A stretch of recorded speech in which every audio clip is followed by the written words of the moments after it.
Back then, in Canada during the 1960s, Christmas always arrived with a very distinct atmosphere. Winter was much colder than it is now, and it seemed that just by opening the door and stepping outside, you could already hear the snow crunching under your feet. But what people remember most is not the cold, but the warmth that seeped into every home, every window glowing softly in the white winter night. In the small towns stretching from Ontario to Quebec, Christmas began the moment the first snow of the season covered the rooftops. Children wrapped scarves up to their noses, cheeks reddened by the wind, then rushed into the yard to build snowmen or chase each other along the freshly shoveled paths. Meanwhile, the adults stood on their porches, taking in a deep breath of that familiar winter scent. The smell of wood burning in the fireplace, the scent of fresh pine brought home, and the dampness of slowly melting snow by the steps. Even when temperatures dropped to -20, the Christmas spirit of those days was always warm. When the strings of lights were lit, their glow reflected off the snow, creating a beauty that anyone who witnessed it would never forget. It wasn't anything extravagant or showy, but the quiet sparkle of a time long gone. And for many Canadians, it is precisely those simple moments, glowing lights, white snow, children's laughter, that remain the most complete image of Christmas in their lives. As Christmas approached in Canada during the 1960s, every home and every street slowly transformed in a way that was gentle, yet deeply familiar. Everything began with the tree. Back then, nearly every household chose a real Christmas tree. The father would bring it home strapped to the car roof, leaving a trail of melting snow behind, and filling the doorway with the scent of fresh pine before the tree was finally set up in the living room. Just that smell alone was enough for the whole family to know the holiday season had begun. Decorations were much simpler than they are today. On the tree, the large colored bulbs cast a warm, almost breath-like glow. Silver tinsel shimmered with every movement in the room, and the delicate glass ornaments were carefully preserved from year to year, each one holding a story of its own. Children made their own decorations with colored paper, linking long chains together and sprinkling glitter on crooked, handmade stars that, despite their imperfections, were full of love. Outside, the whole neighborhood gradually lit up through the December evenings. Just a few strands of warm yellow lights were enough to make the white snow glow in a magical way. Wreaths hung on doors. A few plastic snowman figures stood on porches, nothing extravagant, yet all of it formed a kind of beauty that was simple and unmistakably Canadian. It was a time when simplicity wasn't a sign of lack, but a part of the Christmas magic itself. In Canada, during the 1960s, the Christmas shopping season didn't begin with massive shopping malls like it does today, but with the familiar department stores nestled right in the heart of the city. For many families, Eaton's or Simpsons wasn't just a place to buy gifts. It was a destination that carried the very magic of the holiday season. By early December, the display windows were elaborately decorated.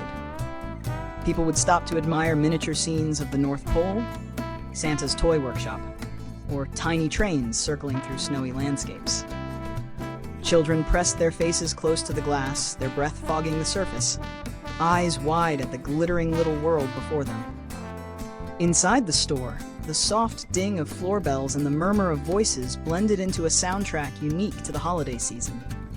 The toy section was where every gaze eventually landed. Rows of dolls neatly lined up, model trains running on small tracks, boxes of board games arranged perfectly on the shelves.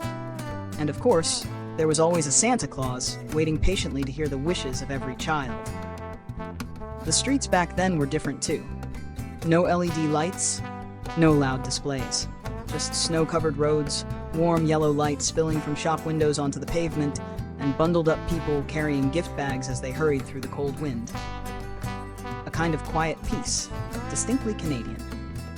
It was a time when Christmas shopping wasn't only about getting gifts, but about feeling the true spirit of the season. In the 1960s, Christmas in Canada didn't take place only inside warm homes or along bustling shopping streets. It also came alive through community events, moments when entire towns shared the spirit of the season together. In major cities like Toronto, Montreal, and Vancouver, Christmas parades were an essential part of December. Children stood along the sidewalks, boots sinking into the snow, eyes lifted toward the elaborately decorated floats where Santa Claus waved from above. Brass bands played into the freezing air, yet somehow their music made everyone feel a strange, comforting warmth. In Quebec, the tradition of the réveillon after midnight mass preserved its solemn and intimate charm. Families gathered around large tables, sharing hot tourtière and retelling old stories. Meanwhile, across the Prairie provinces, once the ponds began to freeze, children formed groups to skate right in front of their homes. No artificial rinks needed, only the Canadian winter itself. Even the far north had its own beauty. On clear nights, the aurora would sometimes appear, sweeping across the sky in ribbons of green and violet. In those moments, Christmas felt like more than just a holiday. It felt like a gift from nature. That was Canada in the 1960s, a place where Christmas wasn't just celebrated, but experienced with all the senses. And then, as Christmas Eve passed, Canada of the 1960s stepped into the morning of December 25th with an indescribable sense of peace. The winter sun rose slowly, leaving a pale blue light over the snow-covered trees. But inside each home, everything was filled with excitement. Children were always the first to wake up. They rushed down the stairs, their footsteps echoing across the quiet wooden floors. Under the Christmas tree were gifts wrapped in colorful paper and tied with red ribbons. Toys back then were not as complex as they are today. A model train, a new doll, or a board game was enough to fill the entire morning with laughter. In the kitchen, the mother prepared the traditional holiday dinner: roasted turkey, mashed potatoes, cranberry sauce, and fragrant pies. The sounds of conversation, clinking silverware, and children competing to tell their stories blended together into the familiar music of a Canadian family reunited.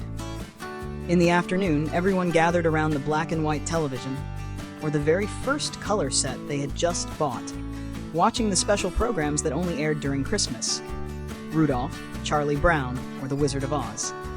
And even though the wind outside was still biting cold, in that small living room, everyone felt truly close. Christmas in those days didn't have much to show off, but it had everything that truly mattered. As the last lights of the holiday season faded and the snow began to pile high on rooftops, Christmas in 1960s Canada came to an end in a kind of quiet that felt uniquely its own. Yet it was in that very quiet that people could most clearly feel what made that era so memorable. It wasn't just the white snow, the Christmas trees, or the glowing streets, but the sense of a time when everything seemed slower, warmer, and more sincere.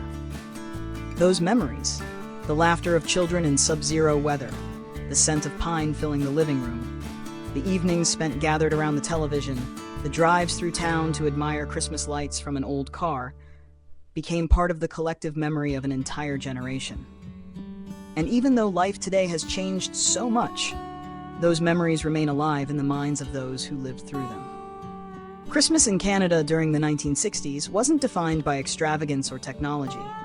It was defined by closeness, by families gathering together in the midst of a long winter, by simple traditions that endured, by the belief that even in the harshest cold, people could always find warmth in one another. And perhaps that is why, whenever the first snow of the season falls, people find themselves remembering that time. A time long gone, yet still vivid in their hearts, when Christmas wasn't just a holiday, but a feeling, a moment of peace, a reminder that the most beautiful things often come from simplicity.